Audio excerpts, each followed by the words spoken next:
الشيطان الرجيم بسم الله الرحمن الرحيم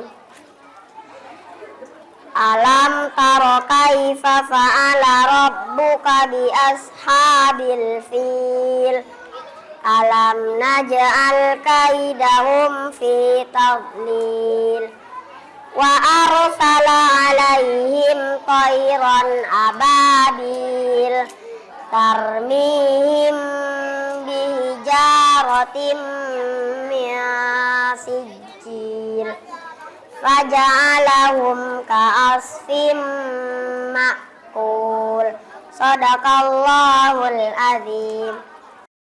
Bismillahirrahmanirrahim. Assalamualaikum warahmatullahi wabarakatuh.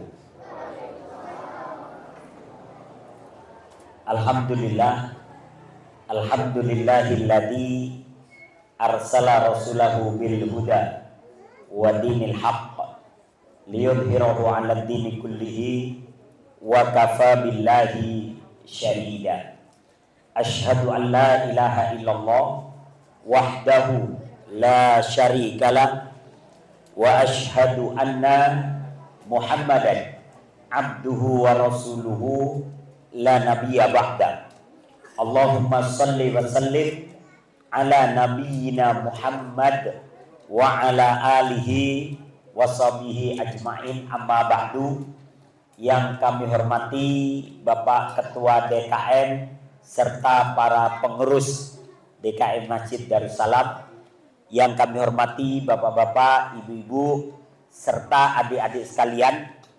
Alhamdulillah pada malam hari ini kita dipertemukan dalam rangka acara Maulid Nabi Sallallahu Alaihi Wasallam, dan kebetulan tema yang diberikan kepada kita adalah kepemimpinan dalam pandangan Islam atau kepemimpinan dalam perspektif Islam. Ada seorang penulis barat namanya Michael Hart. Michael Hart. Pada tahun 1978, nah ini, tahun 1978, bapak-bapak udah lahir belum, Pak? Udah ya. Tahun 78 itu saya baru usia 3 tahun, Pak. Ya. Jadi pada tahun 1978, Michael Hart itu menulis sebuah buku di New York.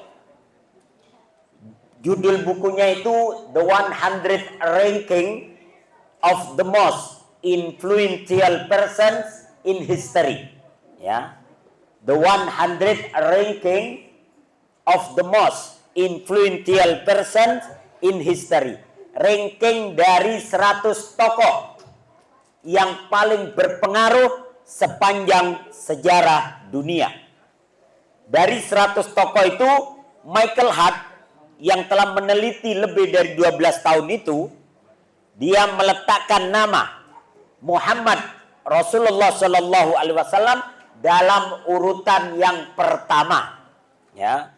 Dan dia mengakui bahwa Muhammad itu adalah pemimpin dalam hal keagamaan, juga dalam hal keduniaan, juga pemimpin yang luar biasa dalam di bidang politik strategis, ya. Sehingga diakui itu, makanya dia meletakkan nama Muhammad di urutan pertama. Di urutan kedua dia letakkan nama Isaac Newton, ya. Kemudian di urutan ketiga baru dia diletakkan nama Yesus. Nah, itu yang membuat dia diprotes, ya.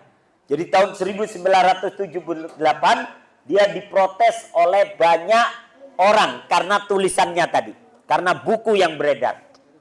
Tapi Michael Hart kemudian mampu menjelaskan fakta-fakta atas penelitiannya, bahwa Muhammad memang secara unggul dan agung, pemimpin keagamaan, pemimpin keduniaan, bahkan pemimpin di dalam politik strategik. Ya, maka wajar kalau Muhammad itu kemudian tidak hanya nabi, tapi dia pemimpin dalam banyak hal. Ya. Maka tema kita adalah kepemimpinan dalam perspektif Islam, kepemimpinan dalam kacamata Islam. Karena pentingnya seorang pemimpin, sampai-sampai Rasulullah bersabda, la yahillu li rajulaini bi ardin falahin illa ya ummu ahaduhumal akhar. Kata Nabi, tidak dihalalkan bagi dua orang yang keluar ke tempat yang asing atau ke padang pasir yang tidak bertuan, kecuali salah satu dari dua orang ini harus menjadi pemimpin bagi salah satunya. Kita keluar dua orang aja Pak, harus ada yang jadi pemimpin. Bapak naik motor aja boncengan, harus ada yang jadi supir tuh, pemimpinnya. Nggak boleh rebutan jadi supir semua, ya. Nggak boleh semua juga maunya jadi pembonceng semuanya. Harus ada. Lu aja deh yang nyupir, begitu. Gue ikut aja. Nah, itu. Berdua saja kita harus memilih pemimpin. Apalagi dalam banyak hal. Ya. Maka kepemimpinan dalam kacamata Islam. Rasulullah bersabda dalam hadis yang diriwayatkan oleh Imam Al-Bukhari. Rasulullah menyatakan, kullukum ra'in wa kullukum mas'ulun an ra'iyati. Setiap kalian adalah pemimpin dan setiap kalian akan dimintai pertanggungjawaban atas kepemimpinannya. Minimal kita itu pemimpin buat rumah tangga kita. Minimal kita pemimpin buat istri dan anak kita. Agak luas dikit, RT itu pemimpin. Lebih luas dikit, RW itu pemimpin. Lebih luas dikit, lurah. Sampai kepada presiden. Semuanya adalah pemimpin. Wa kullukum mas'ulun an ra'iyati. Dan setiap kalian akan dimintai pertanggungjawaban atas kepemimpinannya. Kemudian Nabi menyatakan, wal amiru ra'in an ra'iyati wa mas'ulun an ra'iyati. Seorang penguasa atau seorang pemimpin atau seorang presiden atau RT, RW atau apapun, mereka adalah pemimpin bagi rakyatnya dan akan dimintai pertanggungjawaban atas kepemimpinannya. Wal mar'atu ra'iyatun fi baiti zaujiha. Dan seorang istri itu pemimpin di dalam rumahnya ketika suami tidak berada di rumah. Jadi ketika bapak-bapak kerja ada di luar rumah, bapak-bapak tugas di luar rumah, maka yang jadi pemimpin di situ istri. Anaknya sholat atau tidak, pembantunya sholat atau tidak, anaknya makan atau tidak, pembantunya makan atau tidak, tergantung sang istri. Wa mas'ulatun an ra'iyatiha. Dan istri pun nanti akan dimintai pertanggungjawaban atas kepemimpinannya. Kemudian wal abdu ra'in fi mali sayyidiha. Dan seorang hamba sahaya adalah pemimpin atau penjaga bagi harta tuannya. Wa mas'ulun an ra'iyati. Dan dia akan dimintai pertanggungjawaban. Karena begini Pak, dulu orang-orang berdagang itu kadang dagangannya itu diserahkan kepada budaknya. Udah kamu jalan ke negeri Syam, bawa perdagangan saya. Kamu jalan ke negeri ini, bawa perdagangan saya. Maka dia adalah pemimpin dalam harta tuannya. Kemudian Rasulullah Shallallahu Alaihi Wasallam menyatakan, salasatun la turaddu da'watuhum. Ada 3 orang yang doa mereka tidak ditolak oleh Allah Subhanahu Wa Taala.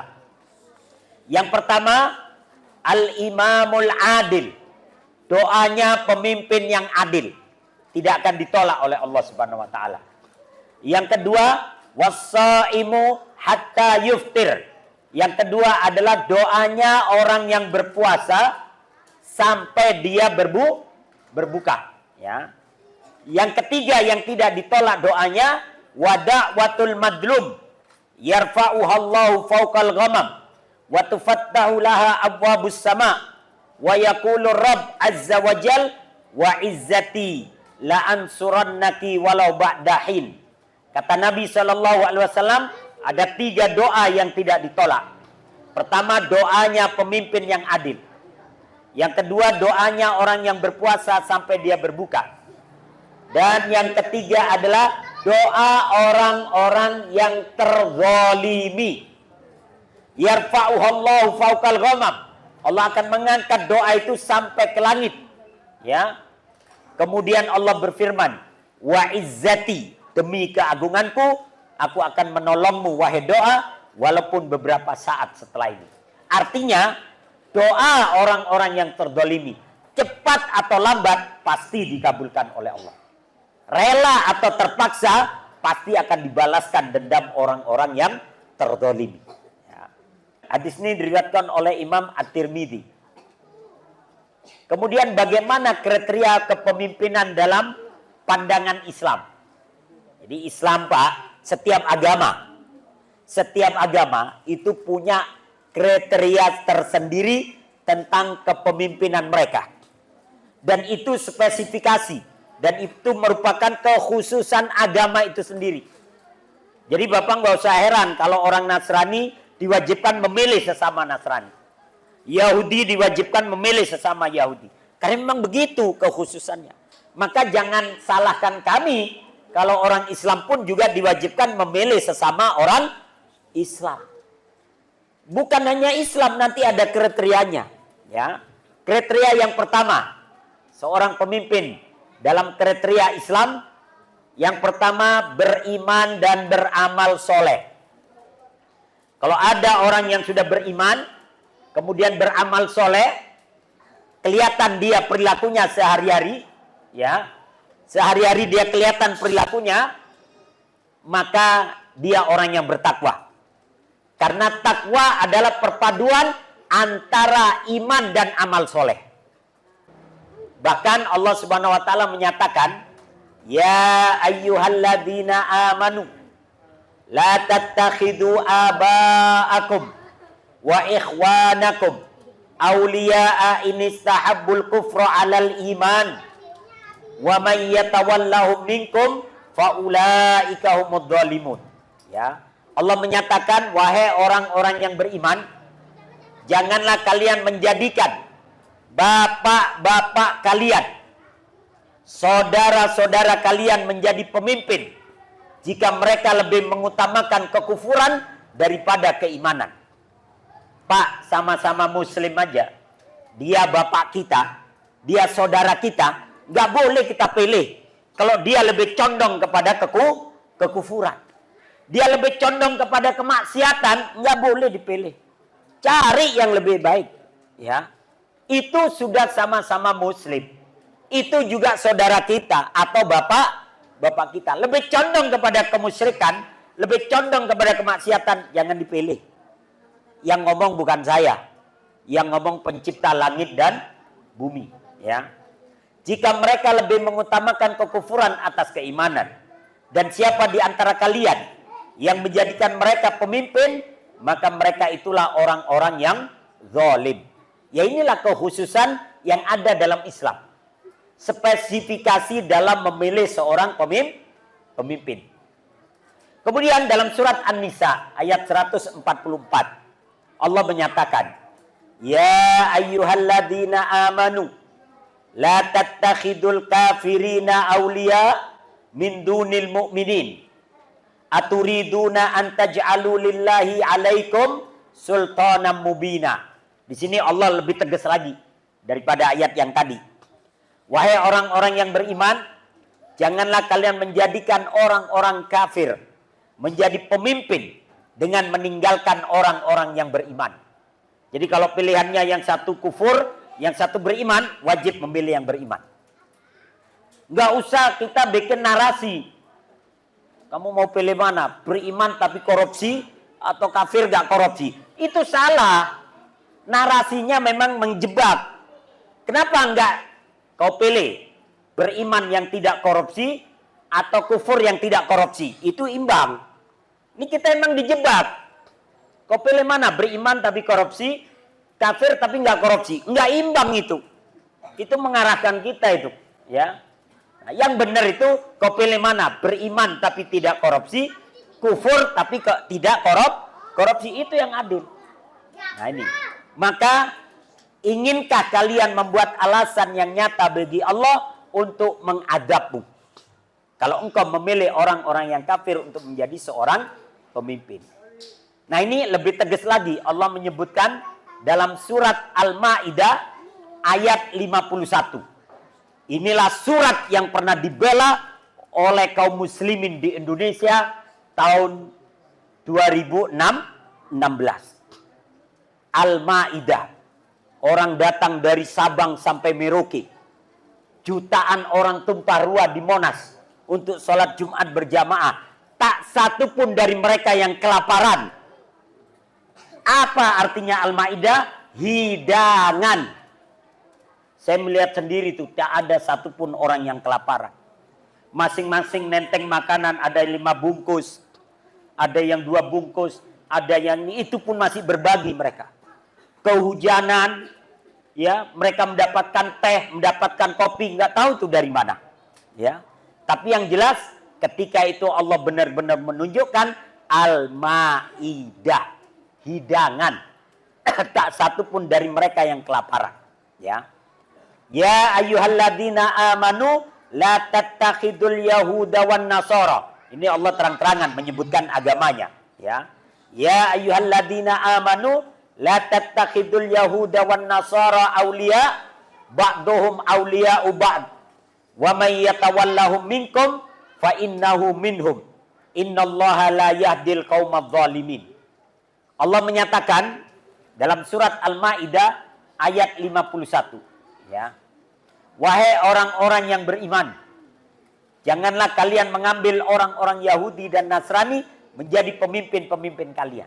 Ya inilah spesifikasi agama.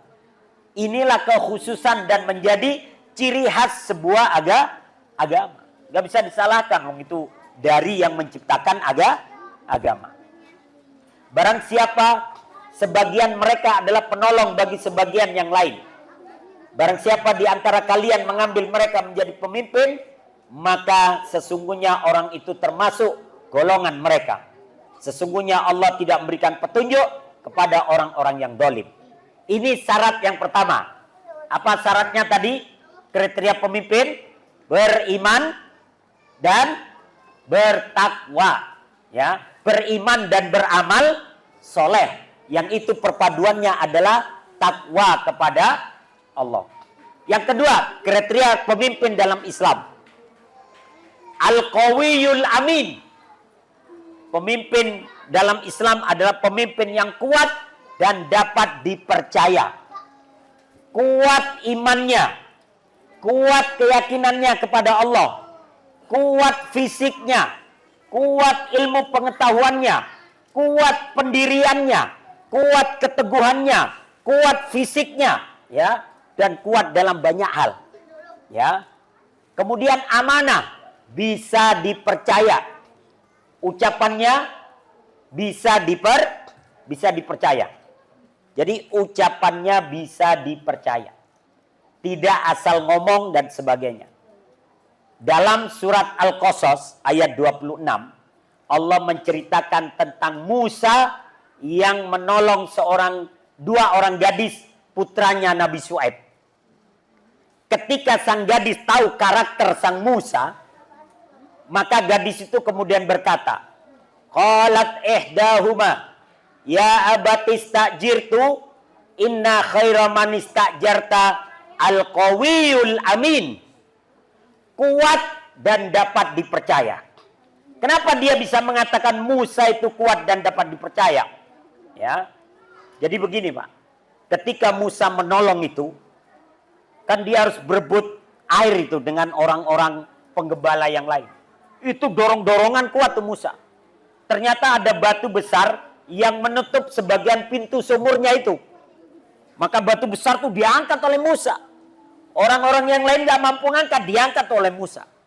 Karena Musa itu prajurit dulu, Pak. Prajuritnya Fir'aun. Musa itu besar di istana Fir'aun. Dididik sebagai prajurit, fisiknya gede tinggi. Maka diangkat oleh Musa. Sehingga agak luas, lebih cepat ngambil airnya. Itu sang gadis lihat, kuat banget tuh anak. Ya, diangkat. Setelah itu, setelah dia memberikan ember kepada sang gadis dan memberikan minum kepada kambing-kambingnya, udah Musa pergi begitu aja. Kalau kita kan nanya, Neng nomor WA berapa nih? Ya. Nama siapa? Udah punya pacar belum? Begitu. Tapi Musa kagak. Musa langsung pergi, dia duduk itu. Sehingga gadis itu pergi. Bapaknya nanya, tumben cepat, iya ada yang nolongin seorang pemuda. Siapa namanya? Kagak kenal. Lu kok bisa nggak kenal? Iya orang diem baik. Ya. Udah coba kau panggil deh, itu pasti anak baik begitu tuh. Ya, dipanggil, Bapak memanggilmu. Ya, Bapak memanggilmu. Maka kata Musa, yaudah, Neng jalan di depan, saya di belakang. Dia jalan di depan, Musa di belakang. Nggak ngobrol. Kalau kita kan ngobrol, ya banyak yang diobrolin nah ya. Tapi ini nggak ngobrol. Begitu ada angin, lagi jalan begitu Musa di belakang ada angin Pak. Ya, angin itu rata-rata cowok semua Pak. Ya, angin itu rata-rata cowok. Kerjaannya ngangkatin rok. Ya, akhirnya kata Musa, Neng, saya di depan aja. Kenapa kata itu gadis? Kenapa? Angin cowok semua. Begitu Musa. Ya. Itu gadis langsung paham. Kalau roknya beberapa kali terangkat. Kelihatan betisnya. Tuh Musa lihat betis saja nggak mau Pak. Kalau kita, wah, dibiarin aja tuh. Kalau perlu anginnya kencengan dikit gitu ya. Ini Musa bilang, Neng, saya di depan aja Neng ya. Kamu di belakang. Emang kenapa? Angin cowok semua. Ya udahlah, akhirnya gadis itu di belakang, Musa di depan. Kalau belok kanan bilang kanan, kalau belok kiri bilang kiri. Sepanjang perjalanan tidak ngobrol. Maka akhirnya sang gadis bilang sama bapaknya, Ya abatis takjirhu, wahai ayah, jadikan dia orang yang bekerja pada kita. Yang ngurus ternak-ternak kita, ngurus kebun-kebun korma kita, ngurus kebun-kebun yang lain. Fa inna khaira man istajarta, karena orang yang akan kau jadikan sebagai pemimpin untuk kebun-kebun kita ini al-qawiyul amin, kuat dan dapat dipercaya. Ya, kuat dan dapat dipercaya. Bayangkan lihat betis saja nggak mau Musa, ya. Maka itu al-amin itu dapat dipercaya. Lihat betis saja nggak mau Pak, apalagi film porno gitu kan. Ya, jadi subhanallah, al-qawiyul amin gitu. Ya. Maka akhirnya Musa dinikahkan dengan gadis itu. Dengan mahar, Musa, engkau aku nikahkan dengan putriku, dengan mahar engkau bekerja pada kebunku dan ternak-ternakku selama 8 tahun. Sama Nia Hijaj. Selama 8 tahun. Kalau engkau genapkan 10 tahun, maka ternakku, kebun-kebunku, semua milik kamu. Oh, itu saking percayanya itu mertua, Pak. Ya. Kalau kau genapkan kerja di sini 10 tahun, ternakku, kebun-kebunku, semua milik kamu. Maka Pak, yang namanya mahar nggak harus seperangkat alat sholat. Boleh Bapak, kamu maharnya kerja di perusahaan saya 8 tahun. Setelah 8 tahun atau 10 tahun, kau ambillah perusahaan saya. Oh, dibawa kabur beneran Pak. Ya. Karena dia bukan Musa, ya. Tapi kenapa ini Nabi Syuaib yakin sama Musa? 10 tahun kau ambil semuanya. Ternyata benar oleh Musa digenapkan 10 tahun. Tapi setelah 10 tahun, apa Musa ngambil ternaknya? Apa Musa ngambil kebunnya? Enggak. Musa justru pergi ke Mesir untuk berdakwah kepada Fir'aun. Makanya yakin itu Nabi Syuaib. Oh, kalau menantu sekarang boro-boro Pak. 5 tahun diembat itu perusahaan. Ya. Tapi boleh. Ya, mahar tidak harus seperangkat alat sholat. Kenapa Musa itu disebut Al-Qawiyul Amin? Keyakinannya luar biasa. Bahkan Bani Israel itu percaya. Ketika Allah memerintahkan bawa Bani Israel ke Laut Merah. Musa tidak pernah tahu bahwa nanti akan dibukakan jalan. Musa tidak pernah tahu bahwa nanti ada pertolongan Allah. Tapi Bani Israel yakin kepada Musa. Maka mereka berangkat menuju Laut Merah. Ya.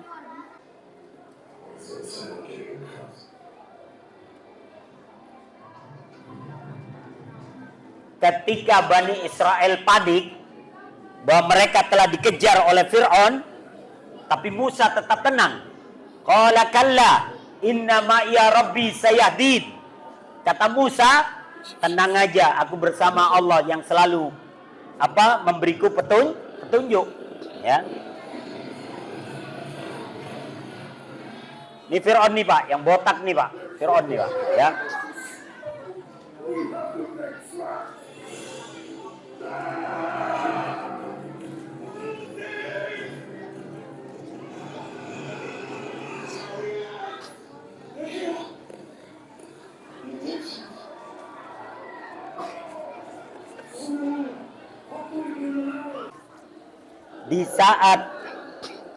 Di saat Bani Israel itu panik, Musa tetap tenang. Ya, Musa tidak ikut panik. Musa tenang. Dia tetap bermunajat kepada Allah. Dia memohon kepada Allah. Inilah keyakinan Musa kepada Allah Subhanahu wa taala, ya. Maka Allah perintahkan Musa untuk memukul lautan dengan tongkatnya, ya.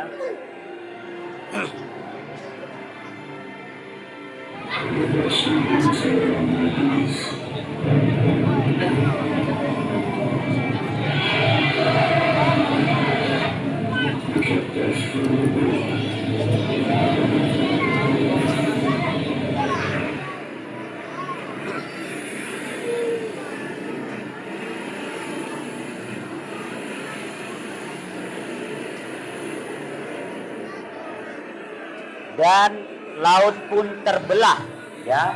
Laut pun terbelah sehingga membuka jalan buat Musa dan Bani Israel, ya. Dan perjalanan menyeberang itu menurut para ulama hampir 2 jam, Pak. Saking jauhnya itu, hampir 2 jam. Maka begitu Fir'aun mengejar, Musa sudah sampai di pinggir, Fir'aun baru sampai di tengah. Mundur nggak mungkin, maju nggak mungkin. Maka Allah tenggelamkan itu, ya. Diperintahkan Musa untuk memukul kembali lautan tersebut. Dan tinggi ombaknya itu lebih dari 10 meter, Pak. Jadi Anda bayangkan nggak ngeri gimana jalan ombak itu di atas gitu, ya. Tapi karena mereka yakin kepada Allah, nyebrang gitu, ya. Kalau nggak yakin takut, Pak, ya.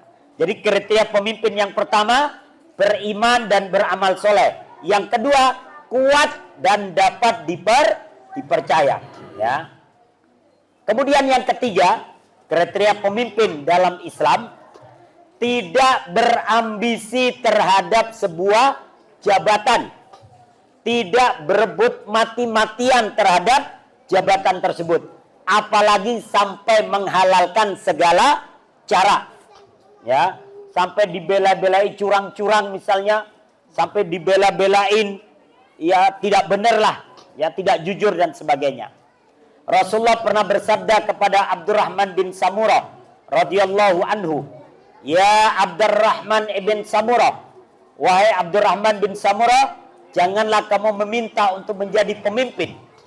Sesungguhnya jika kepemimpinan itu diberikan kepadamu karena permintaan, karena engkau berambisi kepadanya, menghalalkan cara untuk mendapatkannya, maka kamu akan memikul tanggung jawab itu sendirian. Dan jika kepemimpinan itu diberikan kepada kamu bukan karena ambisi, bukan karena permintaan kamu, maka kamu akan dibantu untuk menanggungnya." Hadis diriwayatkan oleh Imam Bukhari dan Muslim.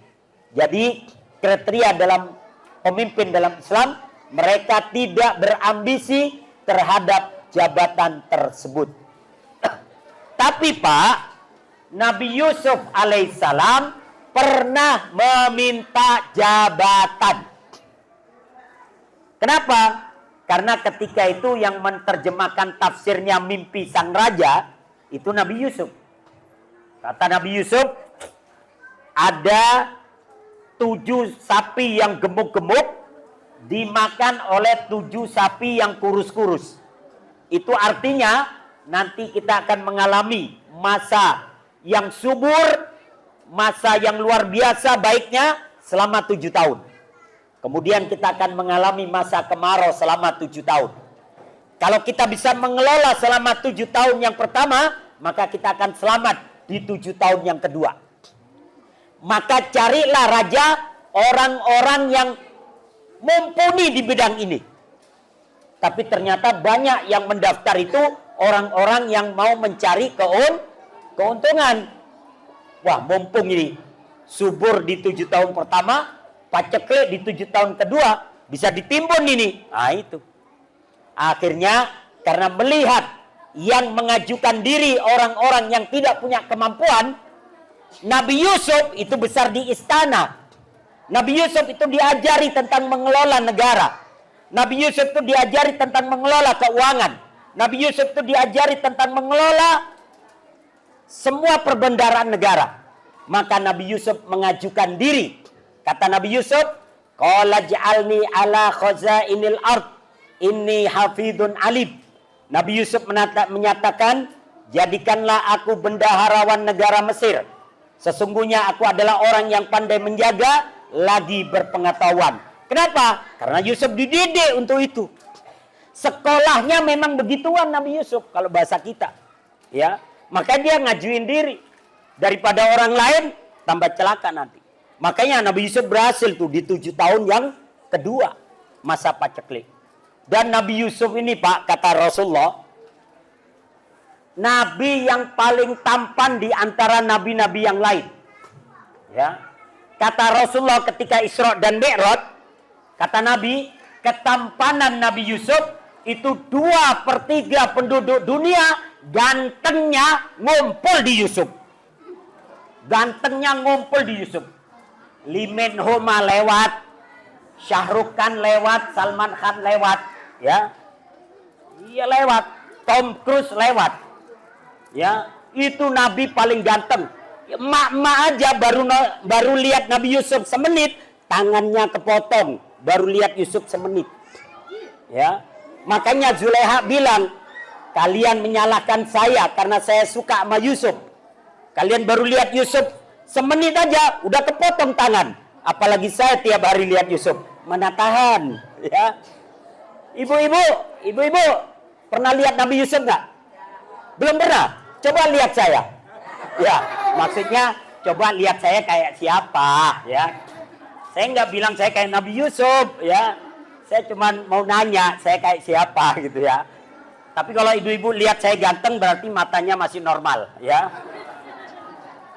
Maka Nabi Yusuf itu mengajukan diri. Kenapa dia khawatir kalau orang lain yang maju 7 tahun berikutnya akan amburadul. Maka Nabi Yusuf akhirnya dijadikan. Dan ternyata apa? Dia mampu menjadi pemimpin yang luar biasa. Akhirnya begitu rajanya meninggal, Nabi Yusuf jadi raja. Kenapa? Dia punya kemampuan di bidangnya. Ya, maka jadilah pemimpin. Ya. Pemimpin itu tahu bagaimana cara dia bekerja. Ya. Seorang bos mempekerjakan bawahannya, tetapi pemimpin mengilhami mereka. Seorang bos mengandalkan kekuasaannya, tetapi seorang pemimpin mengandalkan kemauan baiknya. Seorang bos menimbulkan rasa takut, tetapi seorang pemimpin memancarkan kasih sayang. Ya. Seorang bos mengatakan aku, tapi pemimpin mengatakan kita. Ya. Seorang bos menunjukkan siapa yang bersalah, tetapi seorang pemimpin menunjukkan apanya yang salah. Ya. Seorang bos tahu bagaimana sesuatu dikerjakan, tetapi seorang pemimpin tahu bagaimana mengerjakannya. Seorang bos menuntut rasa hormat, tetapi seorang pemimpin membangkitkan rasa hormat. Ya. Seorang bos berkata, pergi. Tetapi seorang pemimpin berkata, mari kita pergi. Beda antara bos sama pemimpin. Maka jadilah seorang pemimpin dan jangan jadi bos. Carilah seorang pemimpin, jangan nyari bos. Yang kerjaannya cuma nyarain bawahan. Jadi ada 6 kriteria. Tadi baru 3 ya. Yang pertama beriman dan beramal soleh. Yang kedua kuat dan amanah. Yang ketiga tidak berambisi terhadap jabatan. Yang ketiga kriteria kepemimpinan dalam Islam, mampu dan ahli di bidangnya.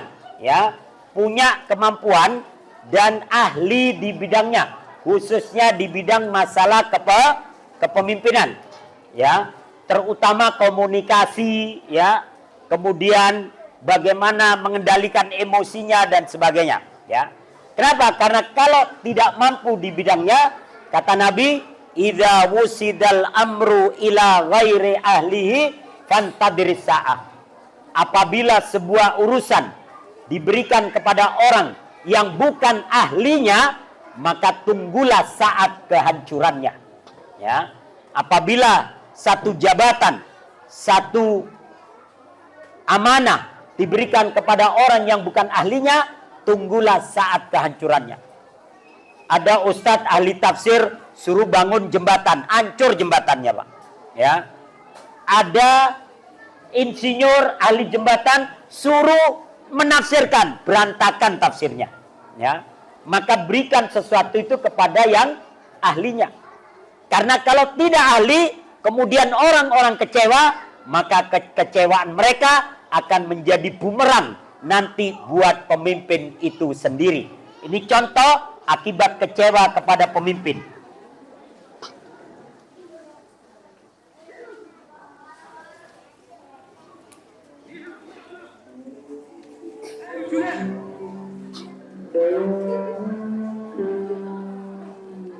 Ini dimarah-marahin melulu ketika latihan, ya. Akhirnya dia kecewa, ya.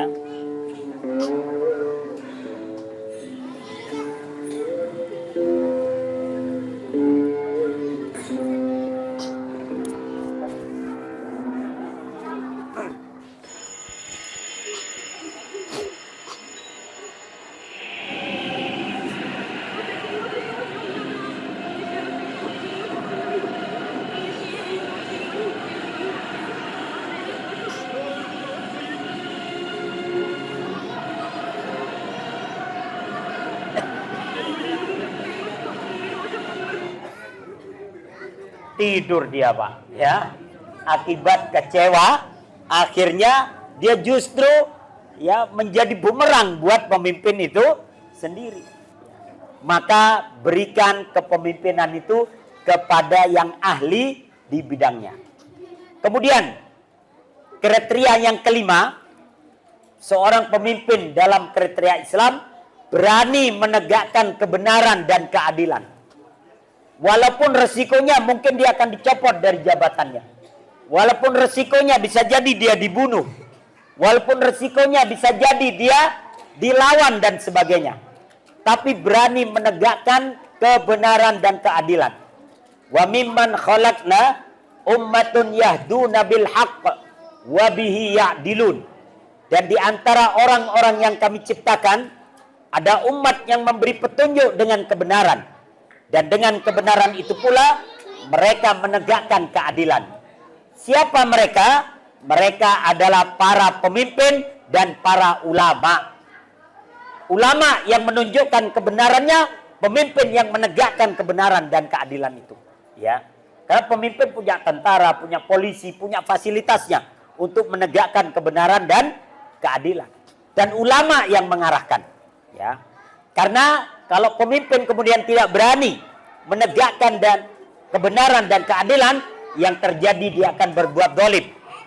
Dan setiap kedoliman pasti ada balasannya. Ini contohnya.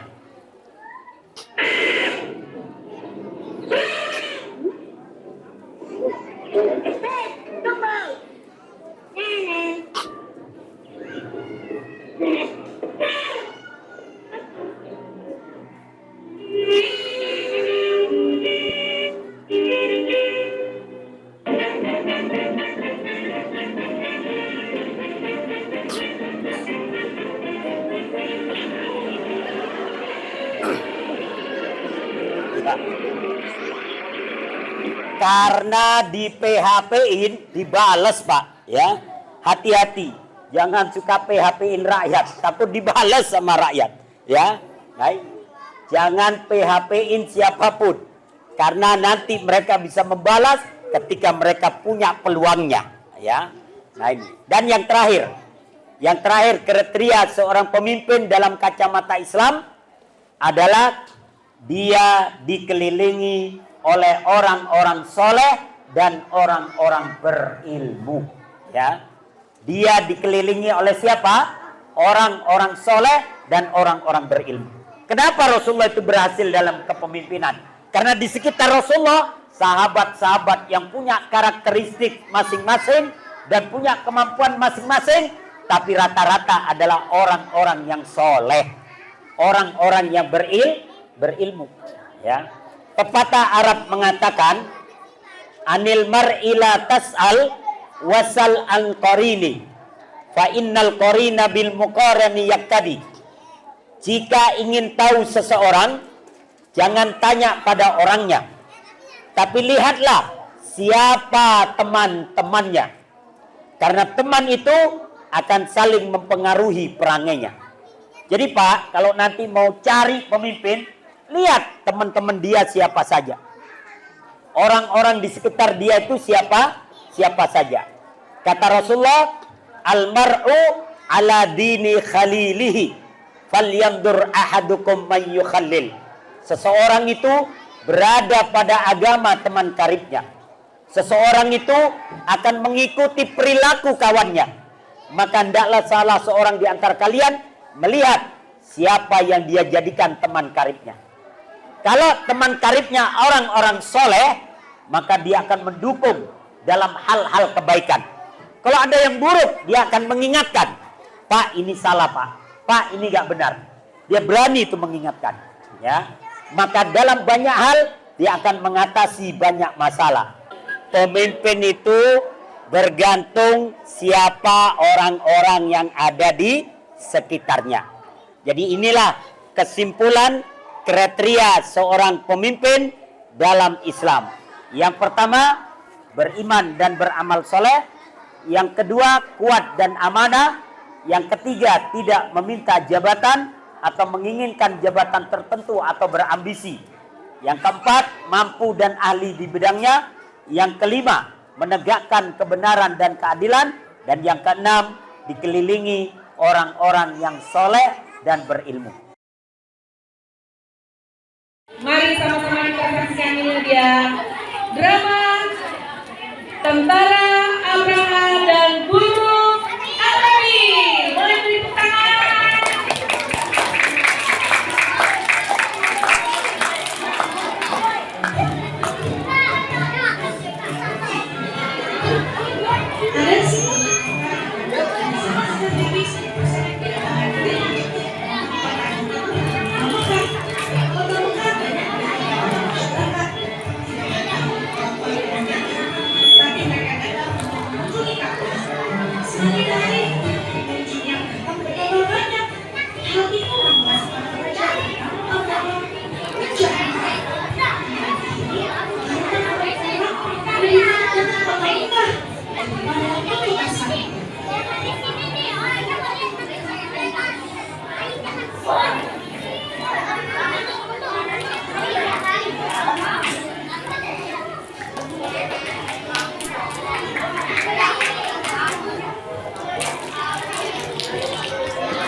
Halo bapak-bapak, halo ibu-ibu.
siap.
Apakah kalian siap untuk mengajukan kapal?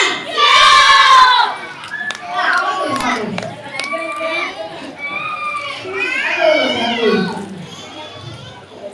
Ayo maju!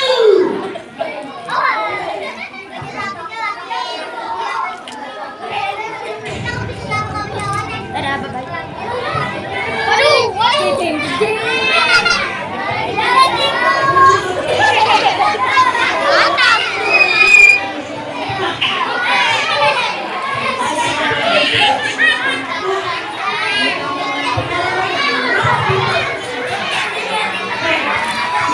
Siap.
Iya,